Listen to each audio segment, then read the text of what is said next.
오늘은 우리는 교회입니다. 89번째 시간으로 사도행전 23장 25절부터 30절까지 말씀을 통해서 길이 막히면 또 다른 길을 여신다. 길이 막히면 또 다른 길을 여신다 라는 제목으로 말씀을 나누겠습니다. 예전에 봤던 영화 중에 로버트 저메키스 감독의 실화를 바탕으로 한 하늘을 걷는 남자라고 하는 영화를 본 적이 있습니다.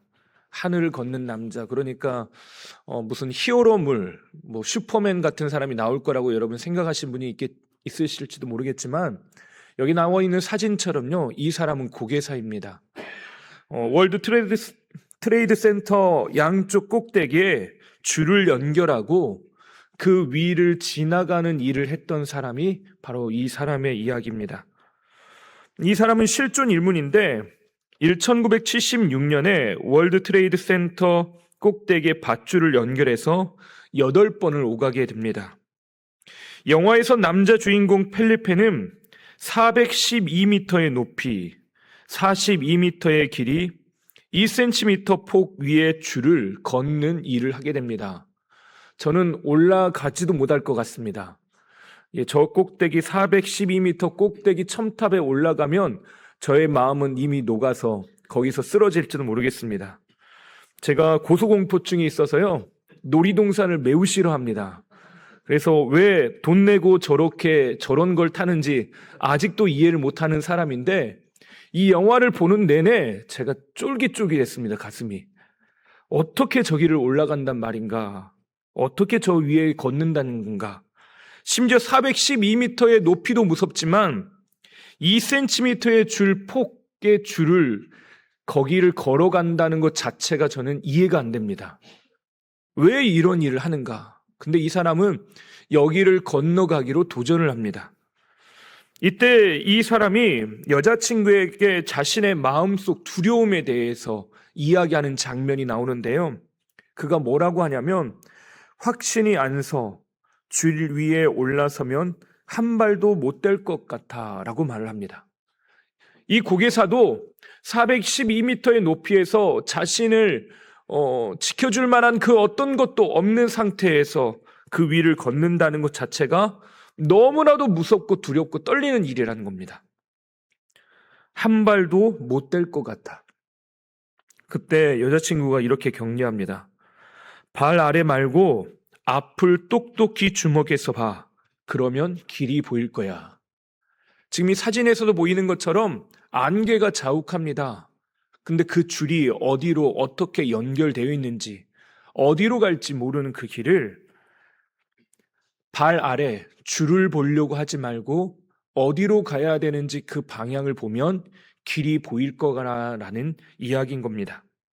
결국 이 말에 힘입어서 412m의 고공에 주는 두려움을 극복하고 미션에 성공하게 됩니다.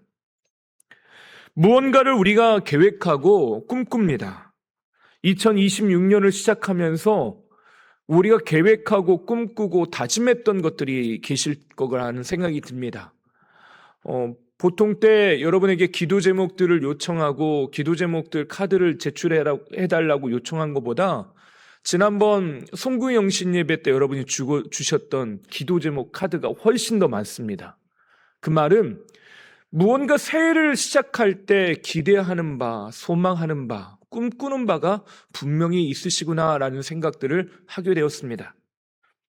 내가 무언가를 새로운 일을 하려고 하는데 문제가 뭐냐면 이것이 항상 커다란 저항에 부딪히더라는 것입니다. 작심삼일. 뭔가 올해는 내가 이런 걸 해보겠다라고 생각했는데 하룻밤만 자고 일어나면 잘 안 돼요. 올해는 꼭 다이어트를 해보겠다라고 했는데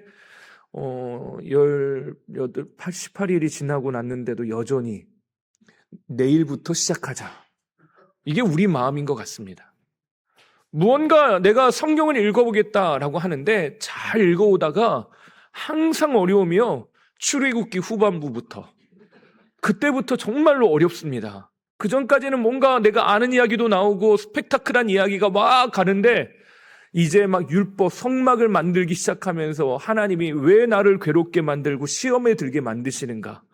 이런 고민이 드는 이야기들이 쓱 들어가면서 성경 읽는 것도 참 쉽지 않습니다. 내가 기도해야 되겠다라고 결단하고 기도의 자리로 나아가야 되겠다고 마음먹지만 여전히 마음은 원이지만 육신이 약해서 핑계를 댑니다. 근데요, 이 말씀을 여러분 잘 하셔야 될 게 마음은 원인인데 육신이 약하다라고 하는 걸 강조하기의 말씀이 아니라 어떤 말씀이라고 했습니까? 우리가 육신이 약하기 때문에 그래서 뭐 하라고요? 기도하라는 겁니다.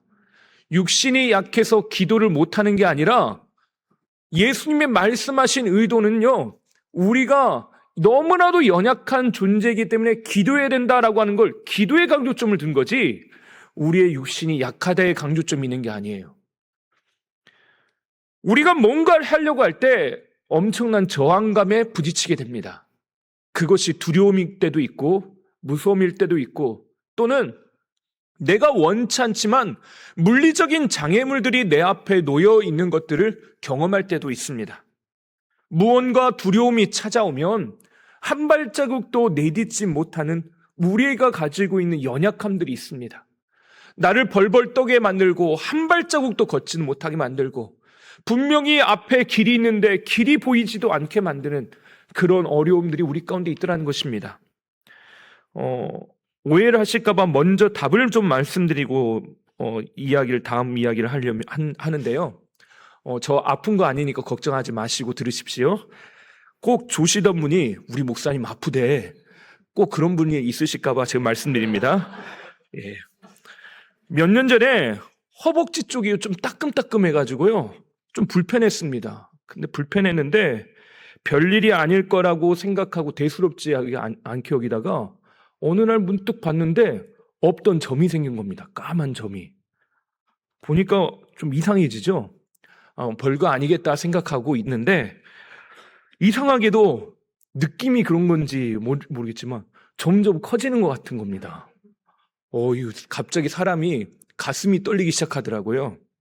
직감적으로 병원에 가봐야 되겠다 생각하고 저희 아내한테 말도 안 하고 병원에 혼자 갔습니다. 원래가 제가 병원 안 가기로 유명한 사람이거든요. 웬만큼 아프지 않고서는 제가 웬만하면 병원을 안 갑니다. 병원하고 별로 안 친해요. 왜 그러냐면 병원이 무섭습니다. 제가 무서운 사람이 높이 올라가는 것도 무서울 뿐만 아니라 병원 가는 것도 무서워하는 사람이라서 별로 그렇게 가는 걸 좋아하지 않습니다. 그래서 맨날 혼나요. 근데 가는 내내 큰 병이면 어떡할까? 큰 병이면 어떡할까? 걱정하면서 갔습니다. 근데 이게 생각이라는 게 생각이 무서운 게 꼭 이런 건요, 꼬리에 꼬리를 묻니다. 이걸 생각하면 다음 게 생각나고, 이러면 어떡할까? 저러면 어떡할까? 이렇게 되는데, 온갖 생각이 나면서, 우리 애들 생각이 나고, 우리 아내가 저희가요, 병원을 간 것도 아닌데, 별의별 생각들이 다 들더라고요. 그래서 결국엔 동네 병원에 혼자 다녀왔습니다. 병원에서 이리저리 살펴보시더니 의사 선생님이요, 저를 너무 밝게 대해주시면서 별 문제가 없을 거라고 걱정하지 말라고 말씀해 주셔서 얼마나 다행이었는지 모릅니다. 근데 꼭 의사 선생님이요, 의사 선생님도 계시지만 한 가지 말을 다 그리면서 하십니다. 그래도 혹시 모르니까 큰 병원 가서 진단을 한번 받아보십시오. 이게 갑자기요, 소름이 꽉 하면서요, 온몸에 땀이 갑자기 확 나는 겁니다. 진땀이 났습니다. 의사 선생님 말이 정말로 심란하게 들렸습니다. 앞에는 분명히 저한테 웃으면서 별일 없을 거라고 하는데 그냥 그래도 혹시 모르니까 큰 병원 가보라는 말을 듣고 얼마나 쫄았는지 모릅니다. 덜컥 겁이 나서요, 괜히 또 마음이 복잡해졌습니다. 또 이제 꼬리에 꼬리를 물고요, 이제 나 어떻게 해야 되나 별의별 생각을 다 했습니다. 문제가 있는지 없는지 검사를 하러 들어가는데 마치 수술실에 들어가는 것처럼 마음에 별의별 생각이 다 듭니다.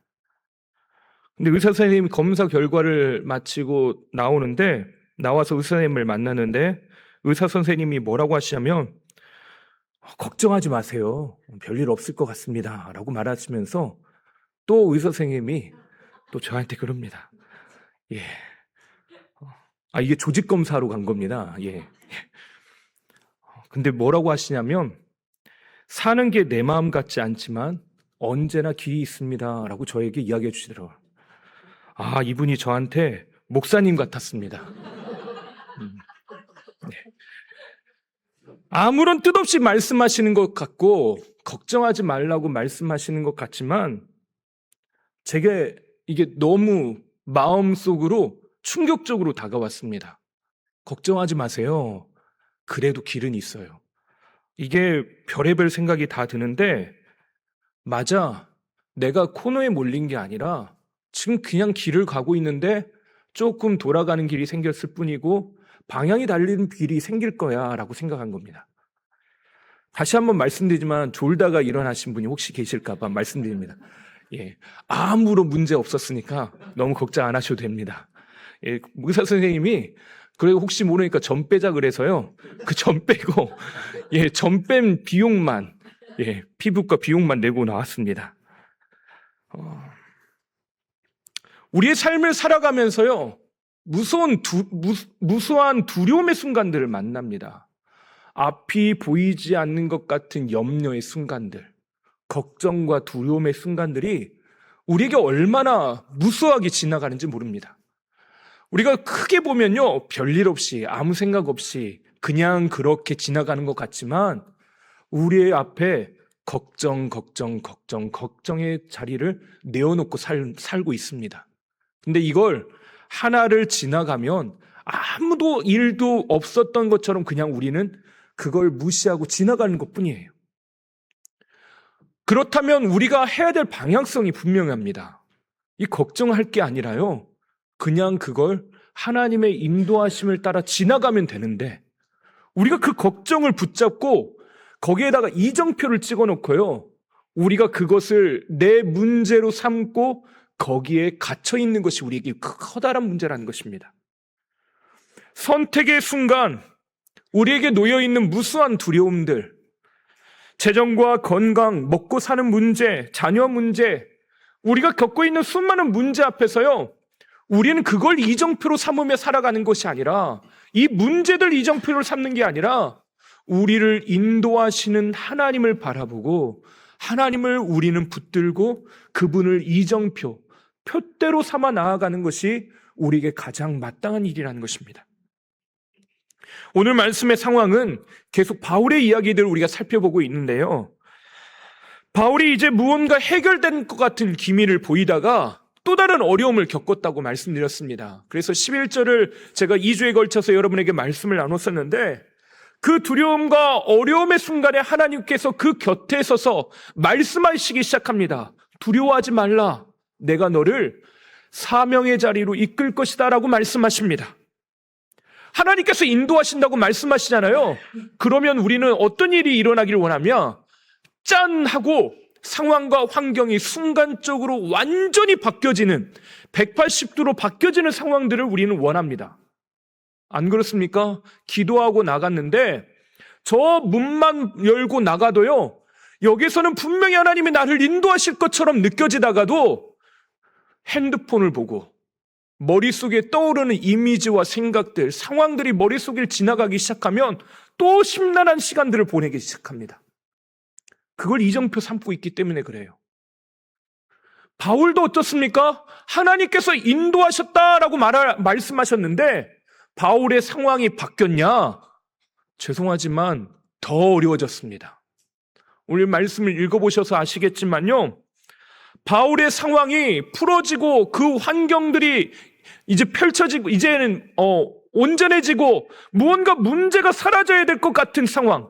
그래도 주님이 오셔가지고 나한테 바울아 담대하라 내가 너를 인도하마 라고 말씀하셨으면 상황이 바뀌어야 하잖아요. 사람의 마음이 바뀌어야 되고 그리고 현실들이 바뀌어야 되잖아요. 내 문제가 기적적으로 바뀌어야 되는데 바울의 상황이 어떻게 바뀌냐? 40명의 유대인들이 바울이 다시 감옥에 들어가는 걸 보며 이를 부득부득 갑니다. 내가 저 바울을 죽이고야 말 거다. 그래서 40명의 유대인들이 테러 조직, 결사대를 만듭니다. 내가 저 바울을 죽이지 않고는 내가 하루도 살 수가 없다. 무서운 사람들이죠. 이 사람들이 실제로 테러를 하고 사람을 죽일 목적으로 그렇게 모의를 하고 모입니다. 계획들을 세우는데 그냥 자신들만 계획을 세우면 안 될 것 같으니까 누구를 찾아가냐면 대제사장을 찾아갑니다. 제사장을 찾아가지고요, 제사장의 승인을 받아요. 나 저 바울 죽이겠습니다. 나 저 바울을 죽이지 않고는 내가 결단코 먹지도 마시지도 않고 내가 저 바울을 반드시 죽여놓겠습니다. 이거 참 난처합니다. 우리가 가지고 있는 이미지는요, 기도하면 내가 하나님께서 나의 삶에 오시면 환경과 상황이 변화되고 열려야죠. 바뀌어야 되는 게 정상 아닙니까? 내가 기도했는데요, 하나님 나를 이끄셨는데요, 그러면 상황과 환경이 완전히 뒤바뀌어야 되는 거 아닙니까? 내가 이 직장 문제를 위해서 기도했으면 직장 문제가 갑작스럽게 오늘 내가 기도한 그 시간, 갑자기 하나님이 결제 수단 방식을 바꾸고 또 사람을 바꾸고 인사와 또 사건과 또 내 프로젝트, 그 모든 관련된 모든 것들을 하나하나 다 바꾸시는 게 맞지 않습니까? 근데 하나님은요, 그 상황이 여전히 더 꼬여가고 어려운 상황 가운데 마치 내버려 두는 것처럼 보이더라는 거예요. 내가 줄을 타고 앞으로 나아가야 되겠다고 마음을 먹었는데 내 앞에 안개와 구름이 오히려 뒤덮고 있는 겁니다. 나는 이 길을 담대하게 걸어가야 되겠다. 앞을 봐. 땅 보지 말고 아래를 보지 말고 앞을 봐 라고 말했는데 오히려 앞을 보는데요, 내 앞을 구름과 안개가 가리는 거예요. 와, 이거 참 난처하지 않습니까? 당혹스럽지 않습니까? 마치 하나님이 내버려 두시는 것 같아요. 하나님이 그 상황을 방치하고 있는 것처럼 보입니다. 근데 하나님은요, 그 상황과 환경을 방치하신 적이 없습니다. 다시 결론부터 말씀드립니다. 하나님은 그 상황과 환경을 내버려 두시는 분이 아니시라 그 곁에 서서 담대하라고 말씀하시며 보이지 않는 그 길을 손을 붙잡고 걸어가십니다. 우리의 선한 목자 되시는 주님은요, 우리가 보이지 않는 길, 우리가 어디로 갈지 몰라서 이리저리 방황하고 있는 우리를 사망의 음침한 골짜기로 내가 길을 몰라서 갈지라도 우리가 두려워하지 않을 이유, 분명하게 이유가 있답니다. 사망의 음침한 골짜기를 주님은 산사태가 나서 메워버리시는 것도 아니고요, 그 골짜기를 없애버리시는 것도 아니고요, 그 길을 없애버리시는 분도 아니고 어떻게 하시냐? 그 수렁에 빠졌을지라도, 그것이 무엇이 되었을지라도, 그것이 내 앞에 사망처럼 내 앞에 큰 산처럼 머물고 있을지라도 주님은 거기에서 우리를 건져내실 수 있는 전능하신 선한 목자 되신 분이라는 것입니다. 하나님을 의지하면 내 앞에 안개가 있는 것처럼 보이지만요, 그 한 걸음 한 걸음을 나아갈 길이 보여지고 결국 그 주님은 아무리 나를 방해하고 나를 막아서고 내 눈을 가리고 내 귀를 막고 내 마음을 불안하게 만들고 심란하게 만들지라도 주님은 나를 끝까지 인도하시더라는 것입니다. 이것이 우리를 향한 하나님의 말씀인 걸 믿으시길 바랍니다. 대제사장들과 함께 테러를 모의했습니다. 이제 바울은 그 앞에 문제가 그의 삶을 가리고 있습니다. 이것을 알게 된 바울의 조카가요, 천부장에게 가서 이야기합니다. 이런 일이 있습니다. 이것 좀 어떻게 좀 도와주십시오 라고 했더니 오늘 우리가 읽은 말씀에 의하면 천부장이 당시의 유대 총독이었던 벨릭스에게 편지를 보내게 됩니다. 벨릭스가 가요 라고 하며 편지를 보내게 되는데, 유대인이면서 로마 시민인 바울이란 자가 제사장을 비롯한 예루살렘 유대인들로부터 무고하게 살해 위협을 당하고 있습니다. 내가 아무리 따져봐도 이 사람에게 율법에 문제가 있다고 하는데 죽일만 하거나 이 사람을 감옥에 가둘 만한 일이 아무것도 보이지 않는 것 같은데 사람들이 이 사람을 죽이려고 합니다. 그래서 제가 이 사람을 한밤중에 비밀작전으로 빼내와서 보병 200명, 기마병 70명, 창병 200명의 호의를 받아 내가 이 사람을 이끌어 왔으니 벨릭스 각하, 가이사야에 있는 벨릭스 각하여 이 사람에 대해서 좋은 처분을 내려주십시오라고 편지를 보내게 됩니다. 보병 200명이면 엄청난 인원인 걸 알겠죠? 바울 한 사람을 위해서요, 군대 조직이 붙었습니다. 기마병 70명이 붙었어요. 창병 200명이 붙었습니다. 지금 우리 교회에 앉아있는 인원의 한 2배 가까이 되는 인원이 모였습니다. 누구 한 사람을 위해서요? 바울 한 사람을 위해서. 하나님이 하신 일이 이런 거라는 겁니다. 길이 막힌 것 같은데요, 오히려 하나님은요, 그 길을 뚫어내십니다.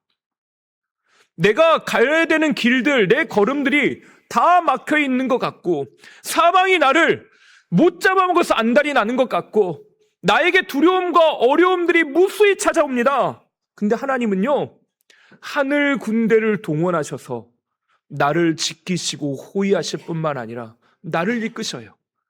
하나님께서는 천부장을 사용하셔서요, 이 바울이 로마에까지 가는 그 길, 심지어 이제 벨릭스 총독이라고 하는 고위직 관료까지 만나게 하시면서 그에게 복음을 전하게 하시고, 그 복음이 로마에까지 전달되어지도록 하나님은 걱정 마, 내가 두려워하지 말라고 했지, 상황과 환경이 막아설지라도 내가 너를 지키고 보호하며 이끌어 갈 거야. 하나님은 분명하게 말씀하고 있다는 것입니다. 이것이 우리를 향한 하나님의 약속인 걸 여러분 믿으시길 바랍니다. 우리에게 답답함에 겹겹으로 산이 놓여 있는 것 같습니다. 근데 하나님은요, 길이 막혀 있는 것 같은 그 순간에 새로운 길들을 여시는 분이십니다. 우리가 잘 아는 느헤미야가 있습니다. 느헤미야가 이스라엘 백성과 함께 성벽을 재건할 때 엄청난 도전을 받습니다. 호론 사람 산발랏, 암몬 사람 도비야, 아라비아 사람 겟셈이 이스라엘 백성들을 조롱합니다. 그 예루살렘 성벽을 쌓는 그 일들을 보면서 얼마나 방해를 하냐, 너희들은 힘도 없고 능력도 없고 아무리 성벽을 쌓아도 작은 여우 하나가 거기에서 위에서 껑충하고 한 번만 띄우면 이 성벽은 와르르 무너질 거야. 너희들이 노력하고 하는 모든 일들은 해봤자 안 되는 일이고, 해도 안 되는 일이고, 무의미한 일들이고, 그것이 해도 아무런 너에게 능력도 영향력도 미칠 수 없는 하찮은 일이야 라고 이 사람들이 조롱하고 비난했다는 것입니다. 내가 기도하고 하나님 앞에 나아가고 주의 말씀을 붙잡고 주의 뜻을 따라서 믿음의 길들을 걸어 나아가려고 할 때 그거 해봤자 안 돼. 그거 다 거짓, 가짜들이야. 해봤자 능력도 없는데 뭘 하겠어. 맞습니다. 능력도 없고 힘도 없습니다. 할 수 있는 바가 없어요. 그런데요, 우린 뭘 보고 의지하며 나갑니까? 우리가 이정표로 삼아야 될 건 나를 조롱하는 문제들, 삶이 아니고 내가 가지고 있는 능력, 내 스펙, 내 배경들, 내 환경들, 상황을 이정표 삼으며 우리가 걸어가는 게 아니라 무엇을 이정표 삼으며 걸어가는 겁니까? 하나님의 약속, 하나님의 말씀, 주의 인도하심, 그 하나님만 바라보며 우리는 걸어가는 것입니다. 이스라엘 백성들에게 이 느헤미야와 함께 예루살렘 성벽을 재건하고 있는데 이 무수한 도전 앞에서 이스라엘 백성들의 마음이 녹아내려갑니다. 과연 우리가 하는 게 옳은 일인가? 진짜로 우리가 해도 되는 일인가? 해봤자 안 되는 거 아닌가? 그때 느헤미야가 이들에게 이렇게 이야기합니다. 느헤미야 4장 14절 말씀입니다. 우리 함께 읽어보겠습니다. 내가 돌아본 후에 일어나서 귀족들과 민장들과 남은 백성에게 말하기를 너희는 그들을 두려워하지 말고 지극히 크시고 두려우신 주를 기억하고 너희 형제와 자녀와 아내와 집을 위하여 싸우라 하였느니라. 아멘. 뭘 지금 요청하고 있습니까? 너희는 그들을 두려워하지 말고 그 두려움, 내 앞에 놓여있는 장애물, 세상의 비난과 조롱, 나를 향한 정죄, 그것을 이정표 삼지 말고 무엇을 붙들며 나아가라고요? 지극히 크시고 두려운 줄을 기억하라. 하나님을 바라보라는 것입니다. 내 시선이 땅을 향하려고 할 때 그것을 위로 고개를 들라는 것입니다. 예전에 제 신학교 다닐 때 자취하던 친구가 있었는데, 함께 자취하던 친구가 저보다 등치가 더 좋습니다. 그 친구 지난번에 한번 말씀드린 적이 있는 것 같은데, 제가 함께 다니던 친구들이요, 다 제가 우러러볼 수밖에 없는 친구들이었습니다. 왜냐, 키가 197, 193, 190, 몸무게는 저보다 더 나갑니다. 대략 어떤 사람들인지 아시겠죠? 근데 그 친구가요, 제가 낙심하고 있으면 뭘 하냐면요, 내가 위로해 줄게 라고 하면서 그 친구가 저를 딱 안더니 번쩍 들어 올립니다.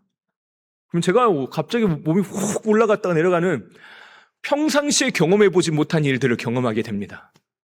근데 그 친구가 하면서 뭐라면, 위로, 나 너 위로했다 그럽니다. 뭔 말인가 했습니다.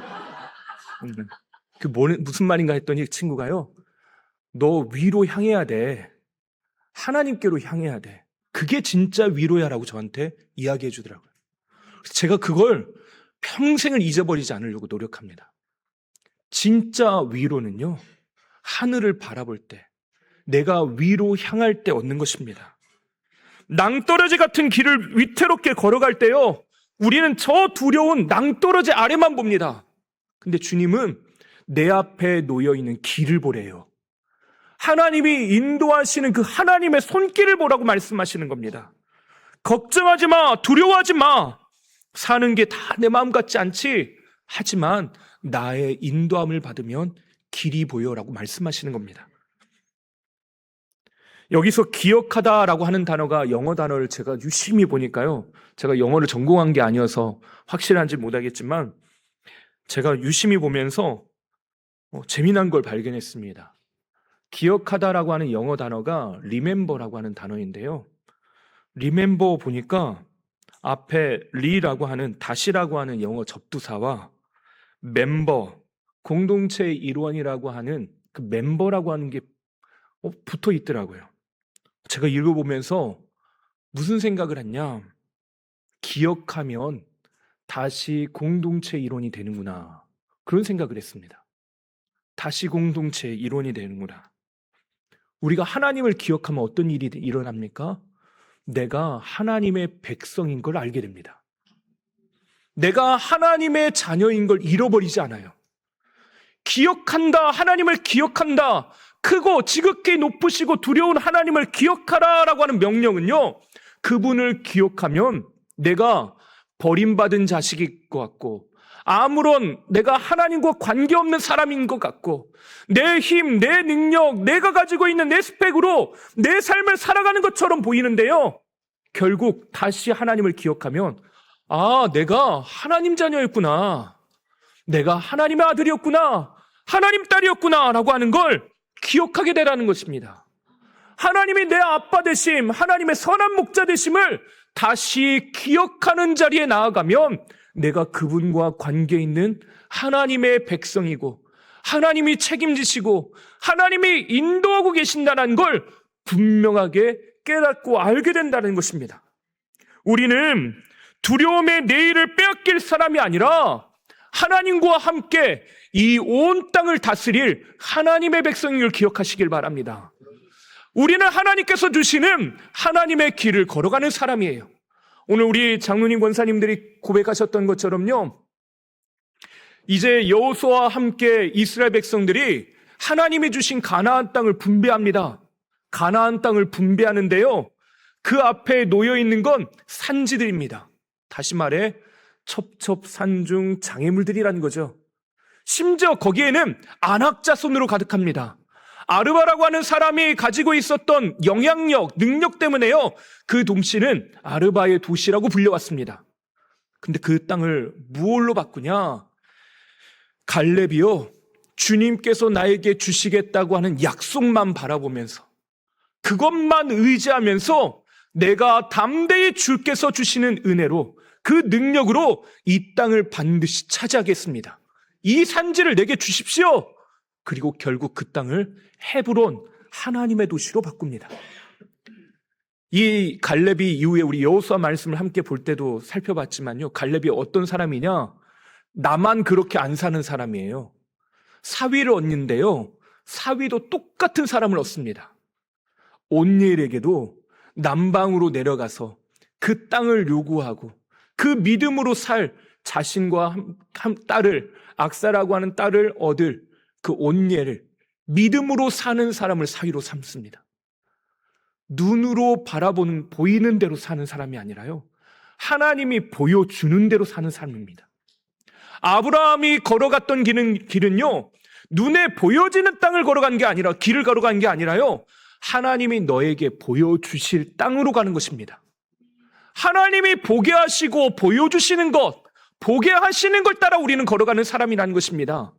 우리는 지금까지 앞에 길이 막히면 그것으로 끝내고 거기에서 돌이키고 그것으로 내 인생이 끝난 것 같은 막다른 골목에 있었습니다. 하지만 이제 우리는 어떻게 살아가야 된다고요?